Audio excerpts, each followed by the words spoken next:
하나님의 말씀 함께 보도록 하겠습니다. 사사기 7장 15절부터 25절입니다. 하나님의 말씀 사사기 7장 15절부터 25절입니다. 함께 하나님 말씀을 받들어 읽겠습니다.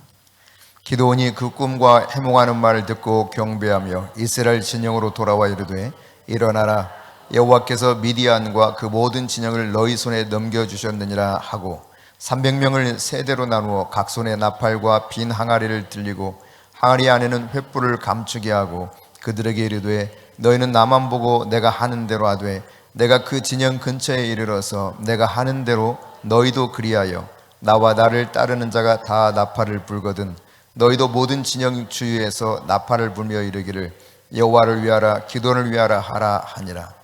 기드온과 그와 함께한 100명이 이경초에 진영 근처에 이른즉 바로 파수꾼들을 교대한 때라.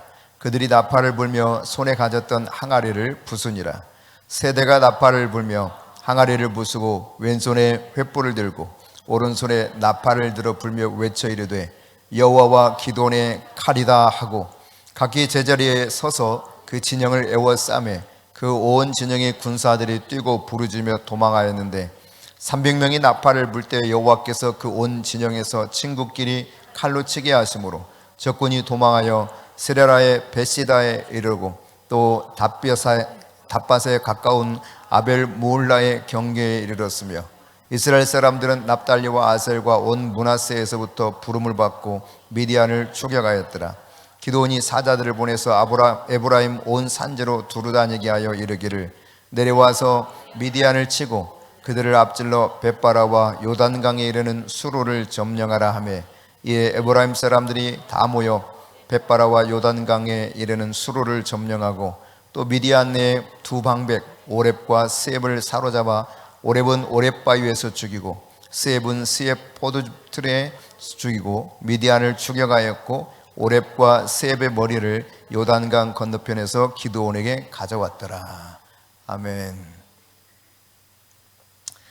네, 벌써 이제 한 달이 다 지나가고 있습니다. 새해 들어서. 네, 여러분이 아마 새해 들어서 무언가 새롭게 결단하고 내가 금년 2023년에는 이렇게 좀 살아보리라 했던 마음과 생각들이 있었을 겁니다. 네, 뭐 작심삼일은 아닐지 모르지만 이쯤 되면 또 나사가 이렇게 풀린 것처럼 그렇게 우리의 생각과 삶이 흐트러질 수 있는 거죠. 많은 사람들이 실패의 악순환을 계속 겪고 있습니다. 분명 생각은 하나님께서 내게 허락하신 그 최선의 삶을 경험하고 싶어 합니다. 그럼에도 불구하고 여전히 악순환 속에서 실패를 거듭하고 있죠. 여러분, 대부분 왜 이렇게 실패하는가? 그 이유는 자신이 세웠던 그 계획, 하나님 앞에서 이렇게 살리라 라고 했던 그 계획을 구체적으로 실행에 옮기지 않기 때문에 그렇습니다. 행동을 못하는 것이죠. 단호하게 행동하지 못하기 때문에 결국은 또다시 그 실패의 악순환 속에서 다람쥐 쳇바퀴 돌듯 계속 그런 삶을 살게 되는 것이죠. 오늘 우리가 읽은 이 기드온과 300용사를 통한 전쟁에서 승리가 어떻게 이루어졌는가 살펴보면 이 악순환의 고리를 끊어내고 하나님이 나에게 허락해 주신 최선의 삶을 어떻게 살 수 있는가 다시 깨달을 수 있으리라고 생각합니다. 여러분, 승리하는 이 전쟁의 승리, 그것은 가만히 있어도 저절로 되는 것은 아니었다고 하는 것을 너무 잘 압니다. 가만히 있는데 여러분 전쟁이 이겼습니까? 그렇지 않습니다. 기드온과 300용사가 크고 위협적인 미디안 군사 13만 5천 명과 맞붙어 싸워야만 됐습니다. 그러니까 이 전쟁에 나가서 싸움이 없이는 그냥 이길 수 있는 것은 아니었다고 하는 사실을 아주 명백하게 우리가 알 수가 있죠. 그런데 여러분, 기드온이 300용사를 불러 모아놓고 전투 계획을 쭉 설명하지 않습니까? 어떻게 우리가 앞으로 나가서 전쟁할 거다, 그렇게 설명합니다. 이 설명은 즉슨 뭡니까? 나팔을 오른손에 들고 왼손에는 항아리에다가 횃불을 담아서 들으라는 거예요. 그리고 진영 앞에까지 조용히 갔다가 내가 외치면은 그때 나팔을 불고, 그리고 이제 항아리를 깨뜨려서 불빛을 들어라. 이게 이제 기드온이 300명의 군사들에게 가르쳐줬던 이번 전투 전략입니다. 만일 여러분이 지금 기드온에게 의해서 소집된 300명의 용사예요. 적군은 최신식 무기를 갖췄을 뿐만 아니라 최고도의 강훈련을 통해서 아주 제대로 훈련된 용사들이 13만 5천 명이 딱 버티고 있습니다. 근데 지금 이 기드온과 함께한 300명은 훈련도 제대로 못 받았을 뿐만 아니라 많은 사람들 가운데서는 그냥 농사일을 하다가 왔거나 혹은 두려워서 꼼짝 못하고 있다가 기드온에게 이제 마치 홀린 듯 용감하게 나서서 따라오긴 했지만 어찌할 바 모르는 그런 사람들이 아마 섞여 있었을 겁니다. 근데 기드온이 지금 우리 팀의 이스라엘 팀의 말하자면 대장. 대장이 지금 전투 전략을 설명하는데 횃불을 들고 거기에 이제 항아리로 덮어서 보이지 않게 하고 그런 다음 오른쪽에는 나팔을 들고 간다는 거죠. 그리고 신호를 보내거든 나팔을 크게 불어라. 항아리를 깨트리면서 외쳐라. 여호와와 기도의 칼이다. 이렇게 하라는 전략을 설명하고 있지 않습니까? 여러분 같으면 어떻게 했어요? 지금 적은 13만 5천 명, 우리는 300명. 적은 최신식 무기를 가지고 있어요. 훈련도 아주 잘 받은 최강도의 훈련을 받은 좋은 군사들입니다. 기드온이 지금 여러분 앞에서 이런 앞으로 우리가 이렇게 싸울 것이다 설명한다면 어떤 마음이 들까요? 아마 마음 같아서는 야 빨리 나도 뒤로 도망치고 싶다 이런 생각할지 모르겠습니다. 이렇게 어떻게 전쟁을 치른단 말인가 그런 마음이 들 수도 있을지 모르겠어요. 왜냐하면 인간의 논리적으로는 이게 도무지 설명이 안 되는 방법이에요. 아니 전쟁을 어떻게 그렇게 합니까? 아무리 그래도 그렇지 이거 무대포 정신처럼 나가서 목숨 걸고 그렇게 싸울 수 있나요? 인간의 상식과 논리로는 이해가 안 되는 것이죠. 일반적인 군사훈련과 전투 계획과는 전혀 차원이 다른 이야기를 하고 있습니다. 너무너무 이상한 전투 전략이죠. 나팔을 분다고 빈 항아리 속에 있는 횃불을 깨트리고 소리친다고 뭔가 달라질까? 이런 생각이 나올지 몰라요. 아마 이제 뒤로 도망칠 수 없어요. 이미 너무 적군 깊이 와버렸습니다. 이제는 뭐 죽기 아니면 살기인데 사실 이 300명이 할 수 있었던 최상의 것이 있었다면 어떤 것일까 생각해보면 아마도 정말 기도가 절로 나왔을 거예요. 와 진짜 이거 답이 없다. 노답이라 그러죠. 노답. 도무지 답이 없어요. 오직 기도할 뿐이에요. 하나님께 우리의 생명이 달렸구나. 우리의 삶과 죽음, 생사의 문제가 이 전투에서 이기고 지는 문제는 우리의 힘에 도무지 우리의 힘으로는 감당할 수 없는 것이고 하나님 그분만이 하실 수 있다. 이 사실을 믿고 막 저절로 기도했을 겁니다. 하나님 정말 당신의 도움이 필요합니다. 그랬으리라고 생각이 돼요.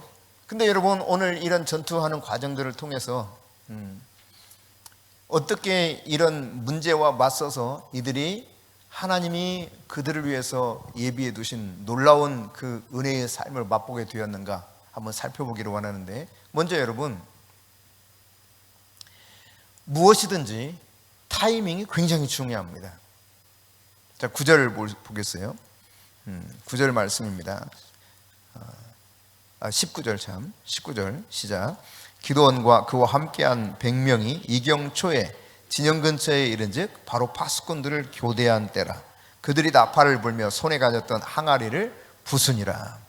네, 지금 기드온이 명령을 내릴 때가 언제라고 했습니까? 여기 보니까 파수꾼들이 교대하는 때요. 또 그때를 조금 더 구체적으로 설명하기를 이경초라 그랬습니다. 이스라엘에서는 저녁을 셋으로 구분합니다. 본래 이제 해질 무렵부터 시작해서 해가 뜰 무렵까지 세 시간대로 구분을 하는데 해질 무렵부터 저녁 10시까지를 일경이라 그래요. 일경. 그 다음 저녁 10시부터 새벽 2시까지 이 시간을 이경이라 그럽니다. 그리고 새벽 2시부터 다시 해 뜰 무렵 그러니까 대략 한 6시쯤 되겠죠. 이 무렵까지를 삼경이라 그럽니다. 이렇게 밤을 나눠요. 근데 어느 때 지금 기도원이 우리 지금 시작 시간이야 라고 외쳤냐는 것이죠. 이경초라 그랬어요. 그러니까 10시부터 11시 사이쯤 될 겁니다. 요즘에야 워낙 밤문화가 발달되고 그냥 에너지를 마음껏 쓸 수 있는 시대고 불빛이 다 어디든지 마음 원하는 대로 다 켜놓고 심지어 사용하지 않아도 불을 켜는 시대이기 때문에 오늘날 개념으로 생각하면 여러분 안 됩니다. 지금 이 시대에도 여러분 농경의 삶을 살고 있는 농촌에 가게 되면 주로 밤 일찍 잠자리에 듭니다. 대부분. 낮에 실컷 일하기 때문에 고단해요. 일찍 잠자합니다. 아무리 최신식의 어떤 문화 혜택을 누리고 최신식의 이 전기 시설 등을 통해서 마음껏 불을 켜고 살 수 있는 시대일지 모르지만 대체로 농사일을 하는 사람들은 빨리 잠이 들죠. 근데 이 시대를 우리가 생각해 보면 불을 피울 수 있는 특별한 것도 없고 기름도 귀했을 거란 말이에요. 일반적으로 과거에는 일찍 잠자리에 들었죠. 그러니까 이경이라고 하는 것은 이미 잠자던 사람들이 깨어나서 이제 두 번째로 보초를 써야 되는 것이고, 또 한편 처음 보초를 썼던 사람들은 이제 막 10시가 되니까 너무너무 졸리고 막 너무 피곤한 그런 시간입니다. 그 타이밍을 잡아서 이경초에 지금 기도원이 명령을 내리고 있는 거예요. 어떻게 명령했습니까? 이 이경초에 진영 근처에서 딱 갔을 때 바로 파수꾼들이 그 교대하는 때인데 나팔을 불며 손에 가졌던 항아리를 부쉈다 그랬습니다. 그러니까 항아리를 딱 부수면서 쫙 횃불이 나타나고 나팔이 막 부러지는 거예요. 이렇게 전투가 시작됩니다. 그러니까 여러분 시기가 맞지 않으면 아무리 애를 써도 결과가 나타나지 않을 때가 참 많습니다. 지금도 뭐 그런 간판을 잘 쓰진 않지만 그래도 과거에 비하면 많이 써요. 그걸 무슨 간판이라고 하는지를 제가 정확히는 모르겠습니다만 이 간판 중에서 이렇게 지나가면서 글씨가 톡톡톡톡톡 하면서 빙글빙글 돌아가듯이 이 간판이 나오는 거 있죠? 무슨 말인지 이해돼요? 예? 예를 들어서 대한예수기장로의 신부교회 이게 있는데 이 한꺼번에 안 나와. 쭉 돌아가면서 뭐 예배 시간 어쩌고 저쩌고 수고하고 무거운 짐진 자들 어쩌고 저쩌고 막 이렇게 글씨가 계속 돌아가면서 나오잖아요. 이런 간판이 있잖아요.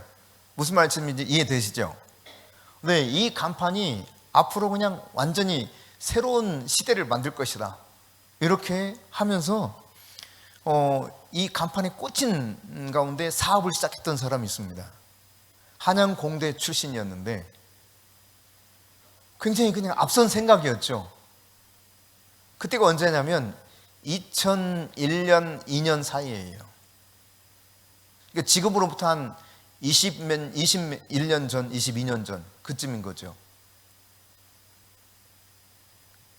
아무리 열심히 가가지고 설명을 하고 이게 최신식 간판이고 정말 자유롭게 원하는 거 글씨 다 언제든지 바꿔 써서 할 수 있으니까 당신이 얼마나 좋은 간판을 쓸 수 있는가 말을 해도 이제 막 초창기 때문에 비싸고 사람들이 그닥 호응이 없어요.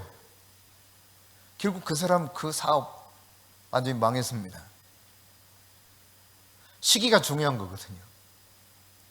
요즘에는 약간 보편화됐죠. 네. 그리고 그 시대만 하더라도 이게 아주 초창기 때이기 때문에 정말 드문 간판이었고 이 사람이 공대 출신인지 몰라도 그래서 그런지 몰라도 여기 그냥 확 꽂힌 거예요.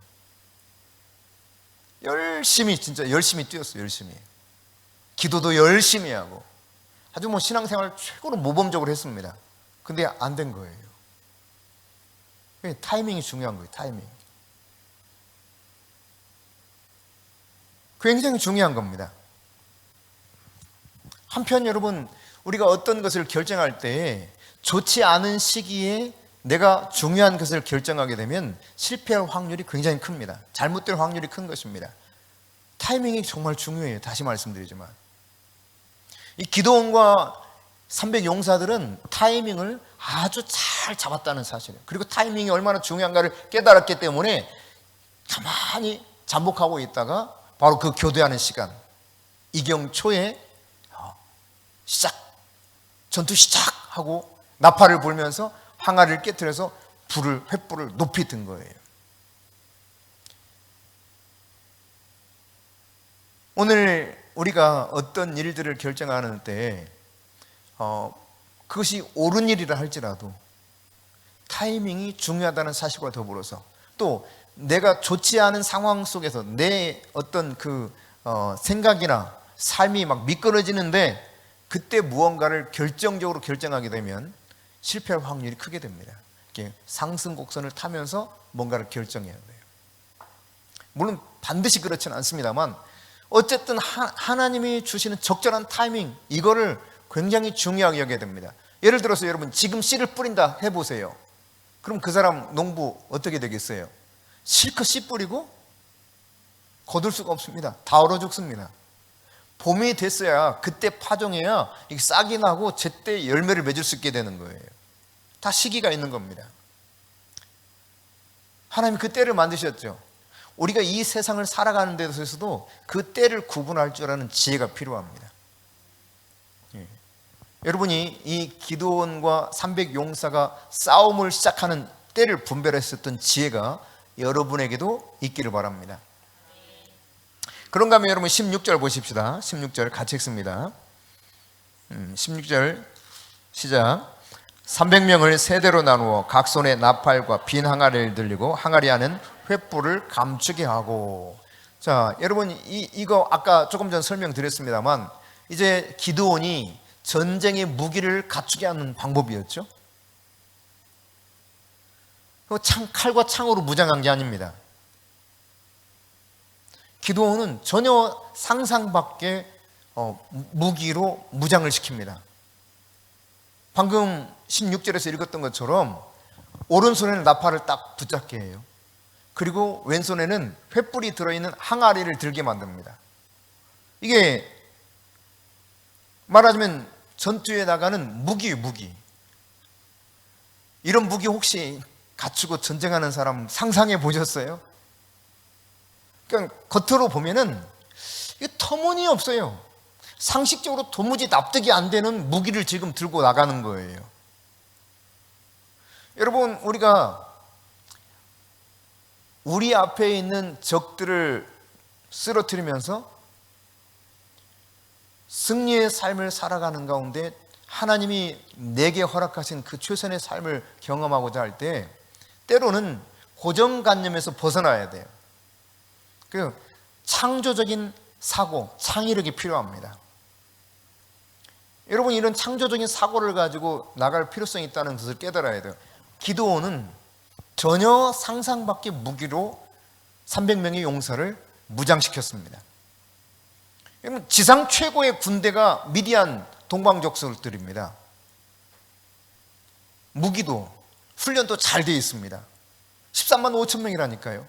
그런데 이 도무지 무기라고 할 수 없는 나팔과 항아리 속에 담겨있는 횃불을 들고 300명이 맞서 싸우기 위해서 나가요. 이게 어떻게 납득이 될 만한 그런 생각입니까? 만일 제가 전쟁터에 여러분을 데리고 나가는데 여러분이 그렇게 무장시키고 갑시다, 싸웁시다 하면 목사님 뭘로 싸우는 거예요? 목사님 혹시 잘 못 주무셨어요? 어젯밤에 좀 이상한 일이 있으셨나요?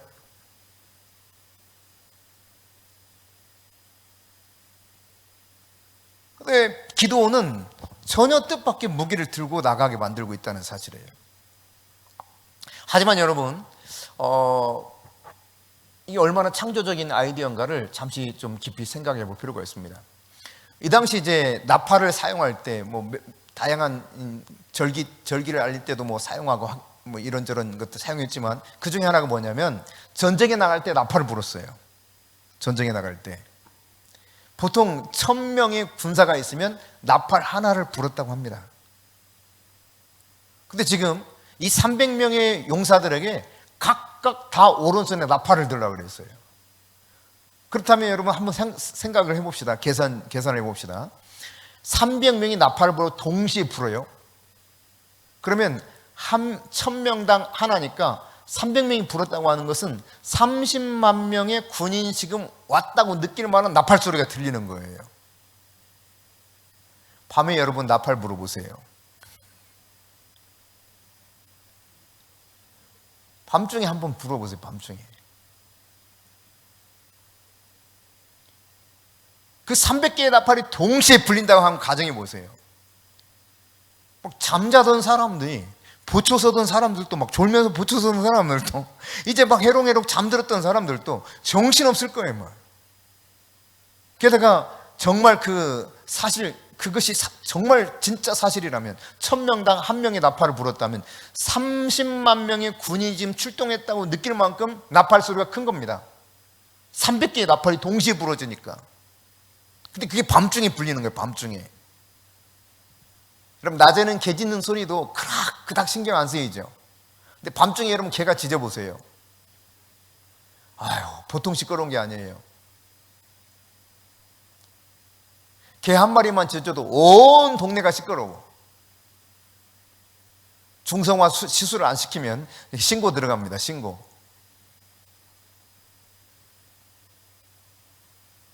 밤중에 고양이 한 마리가 울어보세요. 그거 진짜 기분 나쁜 소리. 그냥 얼마나 잘 들리는지 몰라. 한 마리 고양이가 울어도요. 근데 나팔을 부는데 300개의 나팔이 동시에 울려 퍼지는 거예요. 그 밤중에. 과거는 이게 말이죠. 지금보다 훨씬 더 어떤 건물이나 이런 것들이 없기 때문에 소리가 잘 나갑니다. 여러분이 이스라엘이나 그 성지 터키나 이런 데 가서 원형극장에서 이야기를 해보세요. 그럼 밑에서 이야기하면 저 위까지 달리 들립니다. 그냥 이렇게 조용히 이야기를 해도 다 들려요. 조용히 찬송을 해도 다 들려요. 그런데 여러분 상상해 보세요. 나팔 300대가 동시에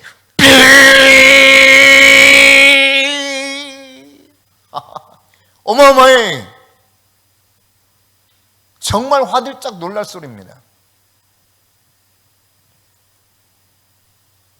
이게 나팔 소리는, 그러니까 이런 방법을 취했던 것은 진짜 전쟁 중에 탁월한 효과를 가져올 수 있는 방법이에요. 이게 정말 창조적인 아이디어인 거예요. 인간의 생각을 초월한 초자연적인 역사가 여기에 함께 하십니다. 또 하나님이 이 전쟁 가운데 개입하셔서. 숫자적으로 여러분 불리한 상황이 되면은 실제보다 더 크게 뭔가를 상상해야 돼요. 그리고 그렇게 행동해야 돼요. 이게 무슨 말이냐면, 내가 이 문제를 바라보게 될 때 문제에 비해서 나는 너무나 왜소하게 느껴지고 부족해. 도무지 이 문제 앞에서 나는 감당할 능력이 없어. 그럴 때 나의 관점으로 보면 그게 나 자신의 모습 맞아요. 그런데 이걸 더 크게 봐야 돼요. 나 자신을. 어떻게? 하나님이 나를 보듯이 봐야 돼요. 할렐루야. 하나님이 나를 바라보듯이 봐야 돼요. 한 사람을 통해서 천을 내쫓겠다 그랬거든요. 너희 한 사람이 천을 당하리라. 하나님 말씀하십니다. 비록 나는 제대로 훈련도 받지 못한 군사일지 모릅니다. 그러나 하나님이 나와 함께 하시면 한 사람이 천을 당해낼 수가 있게 되는 거예요. 하나님이 나를 바라보는 것처럼 바라볼 수 있는 눈이 있어야 되는 것이죠. 여러분, 이 나팔이 300개가 동시에 부러졌을 때 그 적군 미디안 군사들이 느끼는 상황들을 한번 생각해 보면 얼마나 깜짝 놀랐겠어요. 일단 굉장히 두려웠을 겁니다. 밤중에 그렇게 어마어마한 나팔 소리가 들리니, 앞서 말씀드렸던 것처럼 1000명당 한 대의 나팔을 부는 것이 일반적이라고 했을 때 300개가 동시에 부러지는데 어마어마한 군사가 지금 쳐들어왔구나. 야, 우리 이제 큰일 났다 라고 하는 당혹감과 두려움이 확 들었을 겁니다. 여러분, 밤중에 우와! 누가 이런 소리만 해도 얼마나 깜짝 놀래. 진짜 간담이 서늘하죠. 막 그런 상황 한번 경험해 보신 적 있죠? 친구들하고 장난치다가도 가만히 숨어 있다가 우악 하면 가슴을 쓸어내려. 근데 300개의 나팔이 동시에 부러진단 말이야. 예상하지 못했던 순간에 얼마나 두렵고 당혹스러웠겠어요. 그뿐만 아니라 앞서 말씀드린 것처럼 하나님께서 초자연적으로 개입하셔서 어떻게 됩니까? 미디안 족속과 동방의 족속들이 자기 친구들을 막 서로 치고 싸우고 칼로 찔러 죽이고 막 이래요. 이 일이 벌어지는 거예요. 이 일이. 그러니까 군복 입은 색깔 보고 이렇게 좀 찌르고 그래야 되는데 밤중에 정신없어도 막 찌르는 거야. 큰일이다. 지금 저기 왔나 보다. 막 죽이는 자기들끼리 죽이고 있는 거예요. 근데 옆에서 딱 나팔을 불고 있던 사람들은 딱 보는 거지. 와, 쟤네들 뭐 하는 거야?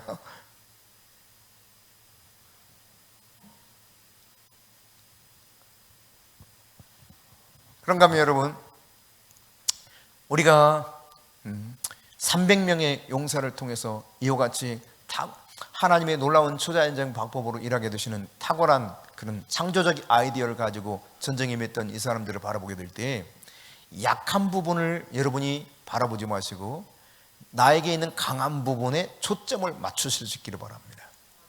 무기 제대로 없습니다. 그러나 나팔을 잘 불어요. 나팔도 많아요. 포탄이 없습니다. 기병대가 준비되어 있지 않습니다. 하지만 항아리에다가 횃불 감추는 것쯤이야 다 할 수 있어요. 있는 것을 가지고 장점을 활용하는 것입니다. 다윗이 여러분 골리앗과 싸울 때 어떻게 합니까? 자기가 잘하던 그 물매를 돌려서 물맷돌을 맞춰가지고 거인 골리앗을 무너뜨립니다. 그럼 나에게 있는 강한 부분, 장점, 여기에 초점을 맞춰야 됩니다. 그러니까 나라고 하는 존재는 여러분 고린도서 4장 7절에 보면 이와 같이 말하고 있어요. 같이 읽습니다. 우리가 이 보배를 질그릇에 가졌으니 이는 심히 큰 능력은 하나님께 있고 우리에게 있지 아니함을 알게 하려 함이라. 다시 읽습니다.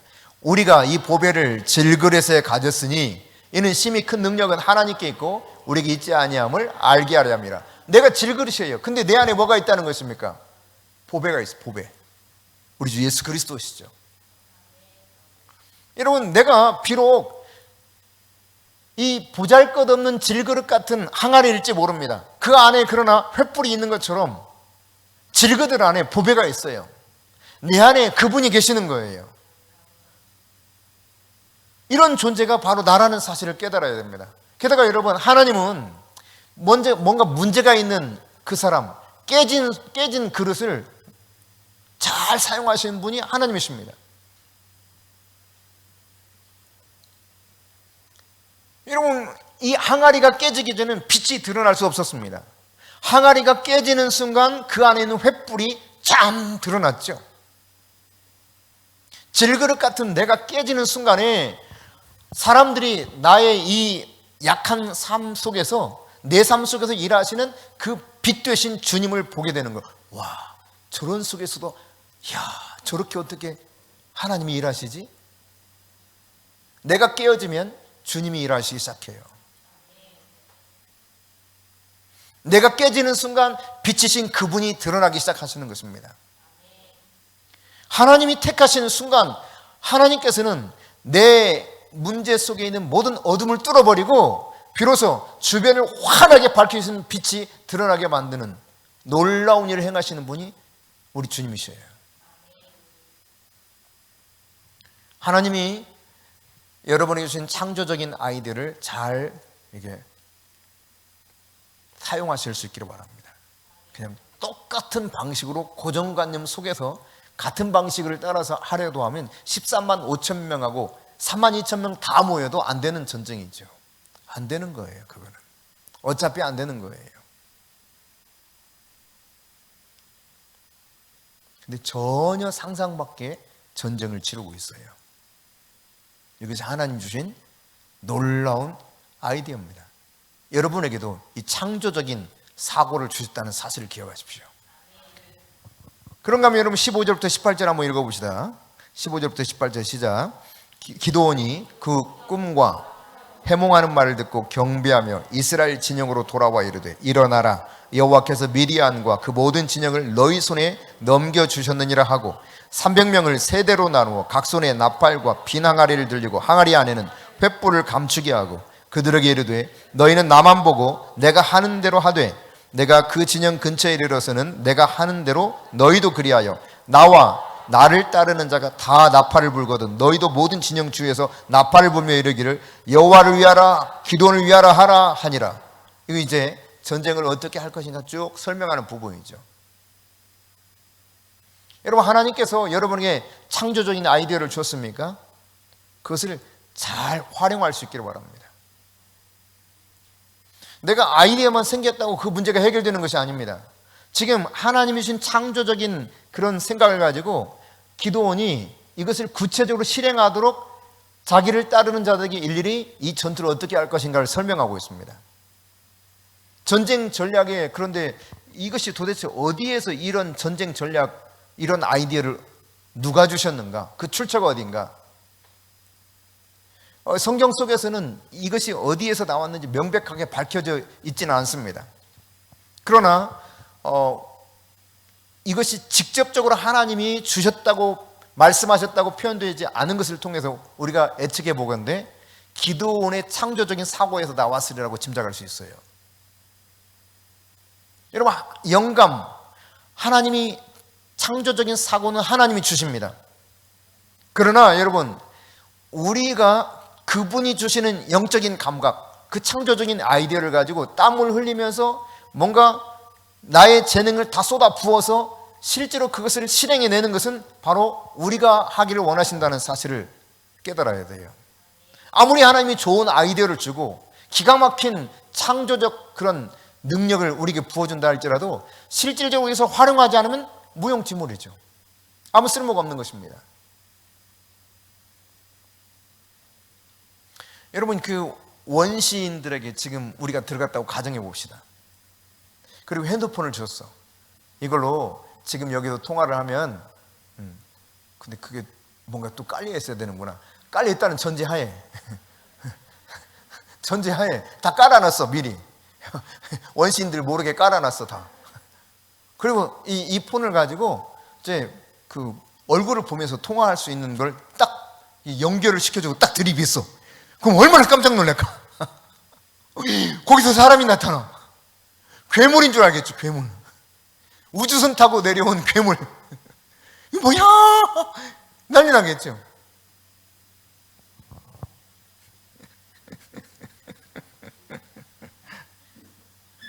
아무리 설명을 이게 좋은 기기라고 설명을 해줘도 이거를 그렇게 사용하지 못하면 두려운 기기로 생각하고 도망칠 거예요. 여러분 같으면 어떻게 했어요? 아, 맞아. 이분의 설명을 보니까 진짜 좋은 기기 같아. 나는 이거 가지고 써먹어야지. 순간 그렇게 바로 될 것 같아요? 쉽지 않아요.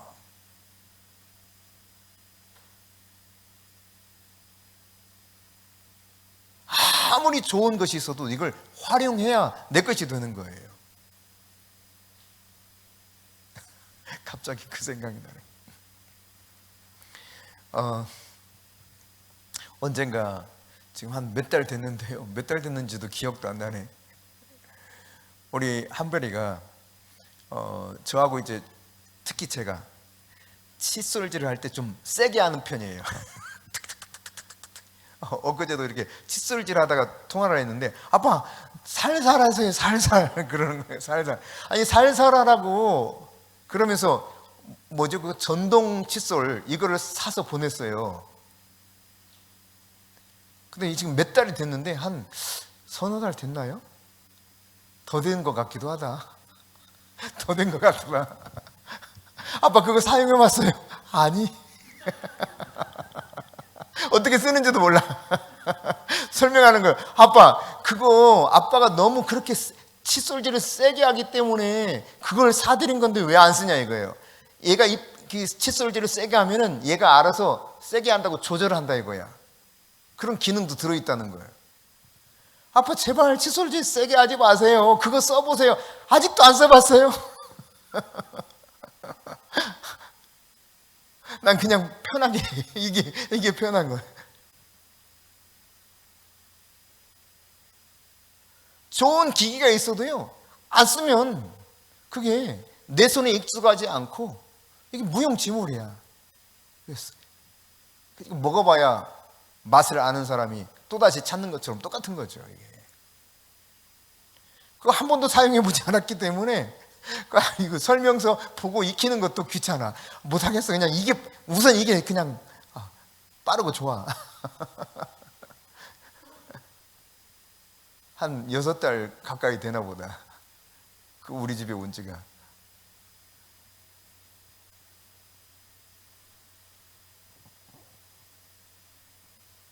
하나님이 주신 창조적인 아이디어를 잘 활용하세요. 활용.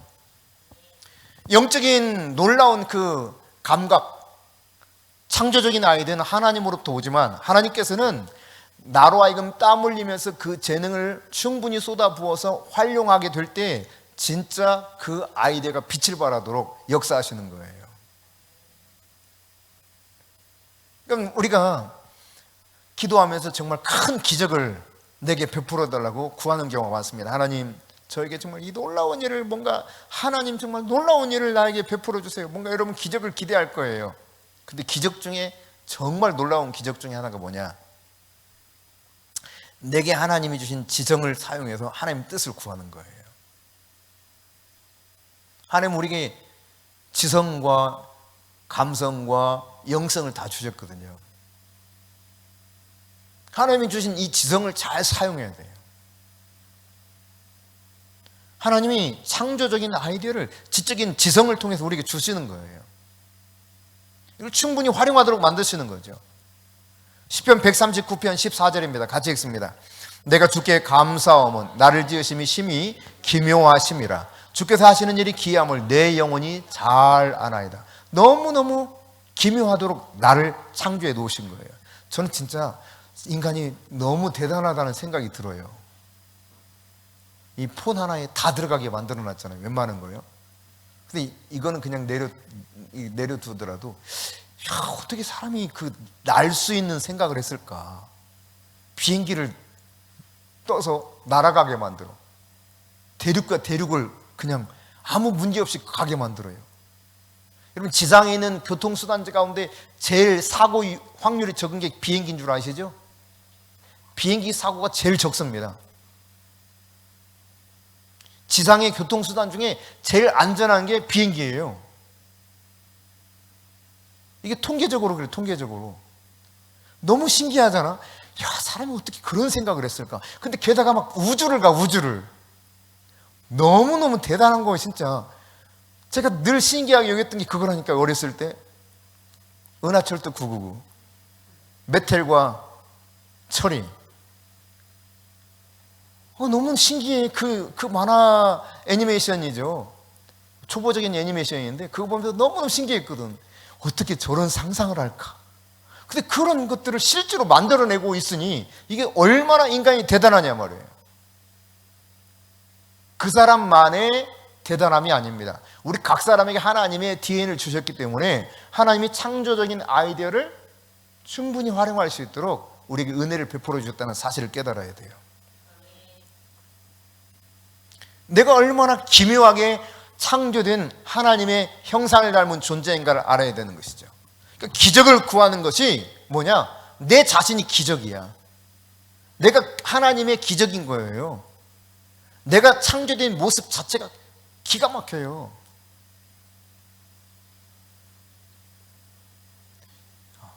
오늘 낮에도 잠깐 이렇게 책 제목과 저자를 봤었는데 생각이 잘 안 나네요. 폴 뭔데? 하나님이 인간을 만들어 놨을 때 얼마나 오묘하게 만들어 놨는지 그런 부분에 대한 의사와 작가가 함께 쓴 책이에요. 너무너무 신비한 존재가 인간입니다. 인간.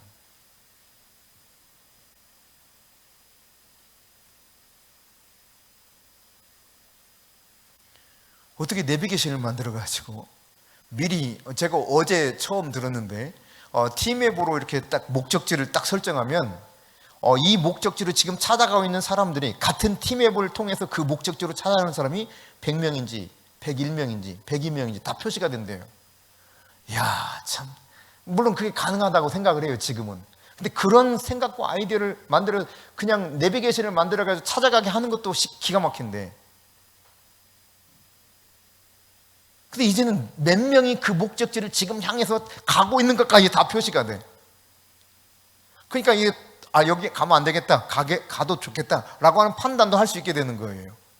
여기 지금 가면 이거 너무 트래픽 심하겠는데, 물론 기기가 그것도 알려주긴 하지만 내 스스로도 판단할 수 있는 근거들을 제시해 준단 말이에요.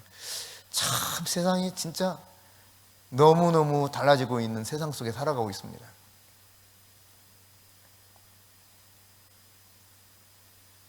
누가 여러분 가만히 여러분이 어디를 가든지 집안에서 벌어지는 일 다 핸드폰으로 들여다볼 수 있으려고 상상이나 했어서? 옛날에 전화를 생각하면 막 돌려가지고 교황 어디 바꿔줘, 못 알아들어가지고 안 들려요, 다시 해보세요, 막 돌려가지고 또 교황 들려요, 잘 안 들리는데 말씀해보세요. 그랬던 때가 불과 몇십 년 안 됐어요. 그때 너무 신기했어. 그렇게만 해도, 그렇게 통화만 돼도 너무너무 신기한 그런 느낌으로 살아갔던 게 불과 몇십 년 전입니다. 근데 지금은 전 세계 어디 있어도, 심지어 아프리카에 있어도 통화가 직접 됩니다. 돈을 내지 않고도 통화가 돼요. 이런 시대에 우리가 살고 있어요.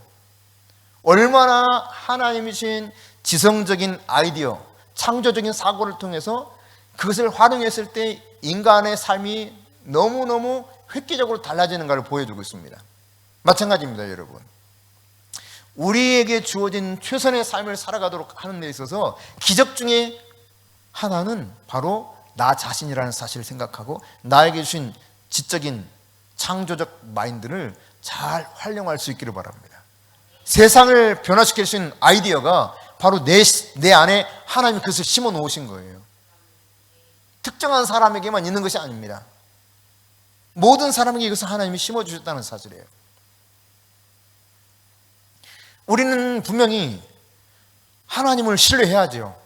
하나님을 전적으로 믿는 것이 당연히 우리가 해야 될 도리 가운데 하나입니다. 그러나 하나님께서는 뭘 우리에게 요구하시느냐? 너 자신을 좀 믿어봐 그래요. 너 자신을 믿어봐. 내가 너를 창조한 나의 자녀요, 나의 DNA가 있다는 사실을 인정하면서 너를 좀 믿어봐. 사람들은요, 이 상처로 인한 쓴뿌리들이 다 내면의 안에 있기 때문에 자기 자신에 대해서 잘 신뢰를 못해요. 그래서 나는 안 될 것이라고 생각합니다. 나는 그런 능력이 없다고 애시당초 그냥 그렇게 생각하고 판단해요. 어차피 나는 안 된다고 여기는 거예요. 그럼 본래 하나님이 우리에게 주시는 것은 아니거든요. 그럼에도 불구하고 하나님이 내게 본래 나를 창조하시는 것과는 달리 우리는 이렇게 세상에서 세상의 소리와 잘못된 마귀의 소리를 듣고 그냥 나 자신을 너무나 우습게 여기는 그러한 속에 살아가고 있다는 사실입니다. 우리가 하나님을 신뢰하는 것처럼 하나님은 나를 창조하신 그 원리에 따라서 나 자신을 신뢰하면서 살기를 원한다는 것을 깨달아야 됩니다. 그렇다고 여러분 내가 대단한 존재다, 나는 하나님 없이도 대단한 삶을 살 수 있어, 이렇게 살아가는 의미는 아니잖아요.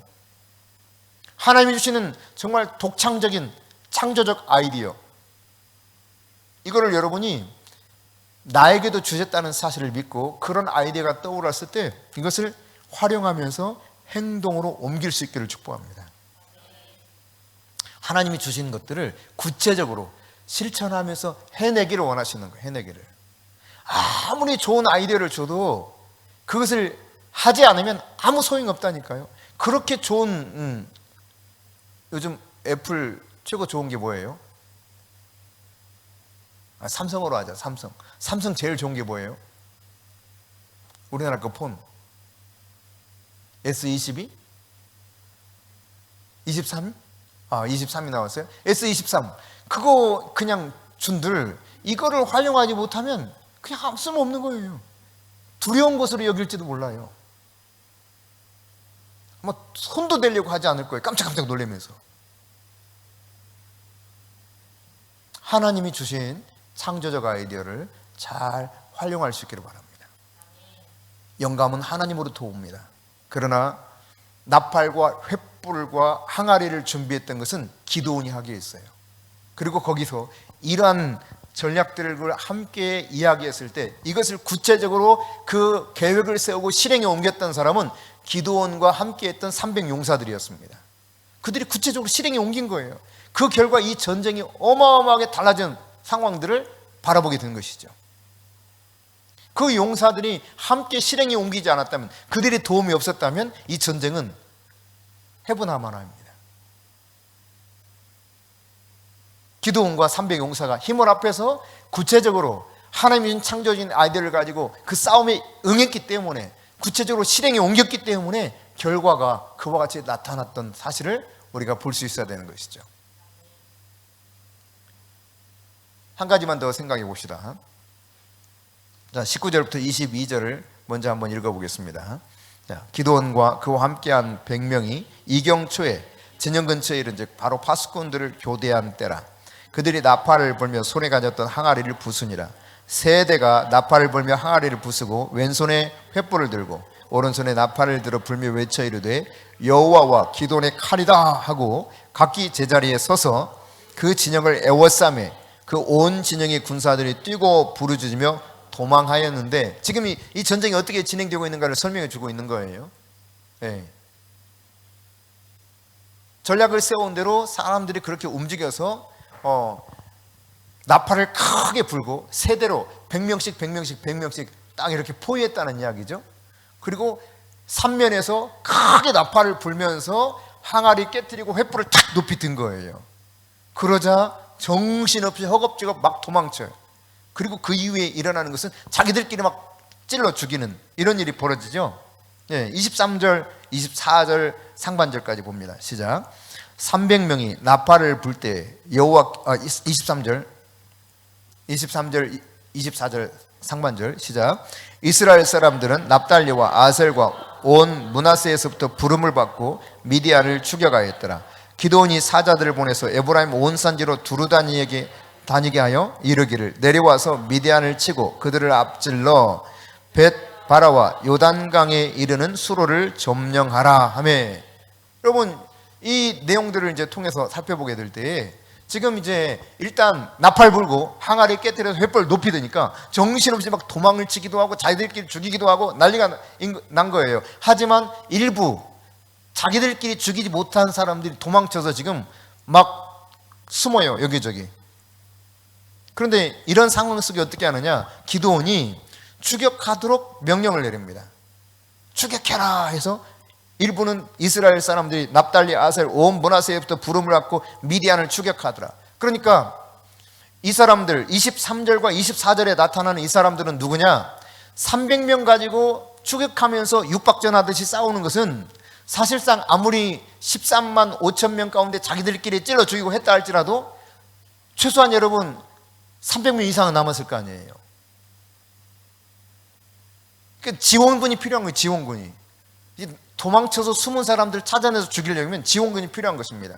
근데 마침 누가 아직 남아있었느냐, 4만 2천 명 처음 모였던 사람 가운데 두려워서 나갔던 2만 2천 명과 그리고 이제 10,000명 중에서 다시 돌아갔던 300명이니까 9,700명, 이 사람들을 다시 불러 모읍니다. 불러 모아서 그들이 와가지고 함께 도와서 이 전쟁을 마무리하는 장면을 보여주고 있는 거예요. 일부는 추격해가지고 저들을 죽이고, 또 일부는 명령을 내려요. 너희들은 가서 요단강에 딱 수로를 점령하라는 거예요. 요단강에 이르는 수로를 점령하라. 여러분, 전쟁터에서 중요한 것 중에 하나는, 무기도 중요하지만 굉장히 중요한 것 중에 하나가 뭘까요?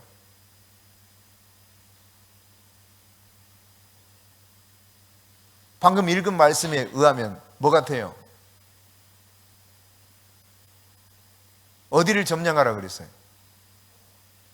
요단강에 가서 수로를 점령하라. 뭐가 중요하다는 것입니까? 물이 중요해요. 물. 인간은 물로 이루어졌잖아요. 70% 이상이. 물 없이는 살 수가 없습니다. 음식물은 좀 없어도 좀 살만한데 물이 없으면 정말 곤란한 거예요. 더욱이 이 팔레스타인 지방에서 여러분 하루하루 견뎌내는 데서 물이 없다 생각해 보세요. 전쟁할 힘을 다 상실해 버리는 것이죠. 수로를 점령하도록 만들어요. 여기서 보면 이와 같이 일부는 추격해서 그 도망친 사람들을 찾아 죽이도록 만들고, 일부는 그 수로를 미리 차단해 가지고 사람들이 접근하지 못하고 혹은 그 강 건너서 도망가지 못하게 막아서는 이런 일을 하게 만듭니다. 그러니까 각각의 사람들에게 책임을 맡겨서 위임시키는 거예요. 그 일을 완수하도록. 여러분, 이것이 또한 중요한 일 중에 하나인 것입니다. 남은 적군을 섬멸하고자 할 때 사람들을 불러요. 그리고 그들이 함께 참여하게 만듭니다. 비록 그들이 두려워서 떠나가기도 했고, 또 전쟁에 나갈 만한 준비가 덜 되어 있는 상태 속에서 정신없이 물만 마셨던 사람들이기도 했습니다. 그러나 그들을 다시 불러서 그들에게 싸울 수 있는 기회를 제공해주고 그들을 믿고 맡깁니다. 이게 또 필요한 것입니다. 그래서 여러분 24절 하반절과 25절을 보겠습니다. 이에 거기서부터 시작.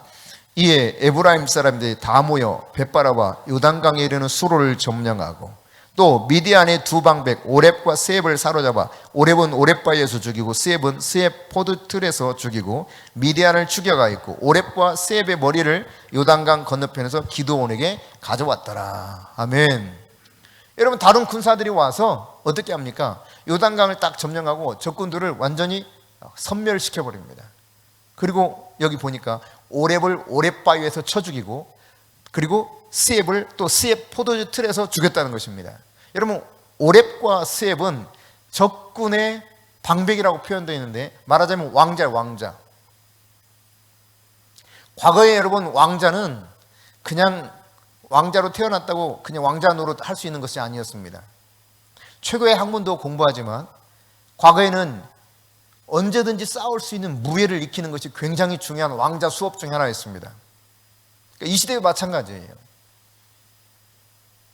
지도력을 갖추기 위해서는 이 시대는 육박전 늘 싸우는 거기 때문에 싸움에 가장 탁월한 그런 재능과 훈련된 고도의 훈련을 해서 준비된 사람이 바로 왕자들이었거든요.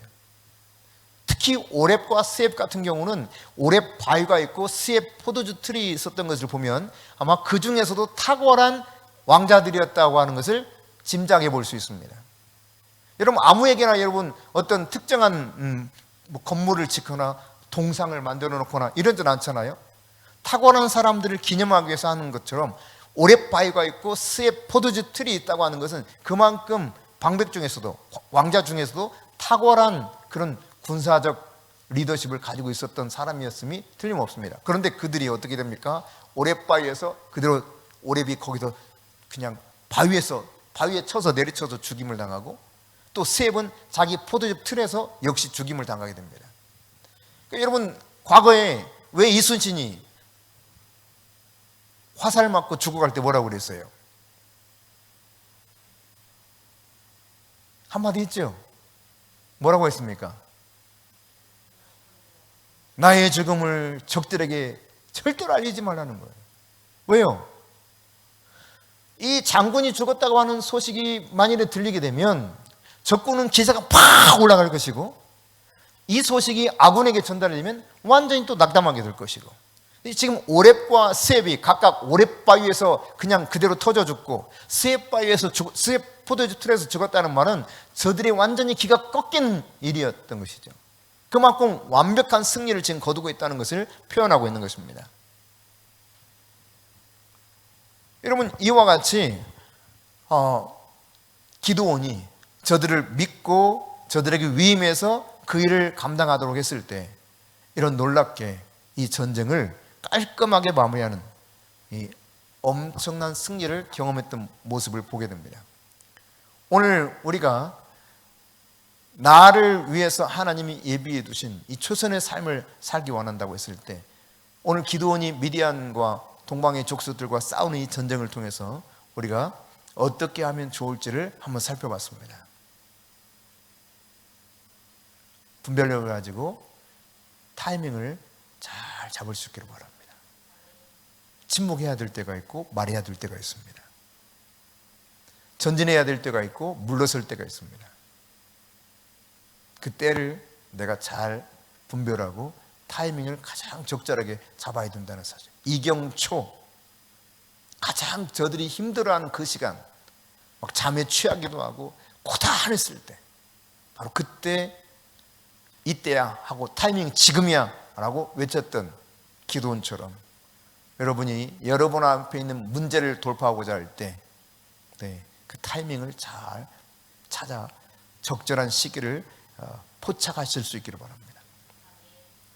하나님이 나에게 주시는 창조적 아이디어가 필요하다는 사실을 인정하고 고정관념에서 벗어나시기 바랍니다. 그리고 창조적 아이디어가 주어졌다면 이것을 가지고 충분히 활용할 수 있기를 바랍니다. 나아가서 여러분이 다른 사람들을 잘 훈련시켜서 적절하게 위임해서 그들로 하여금 함께 이 전쟁, 나에게 있는 최선의 것들을 잘 활용할 수 있는 방법을 여러분이 도모하실 수 있기 바랍니다. 그렇게 된다면 여러분의 삶을 통해서 풍성한 결실들이 맺어지게 될 것입니다.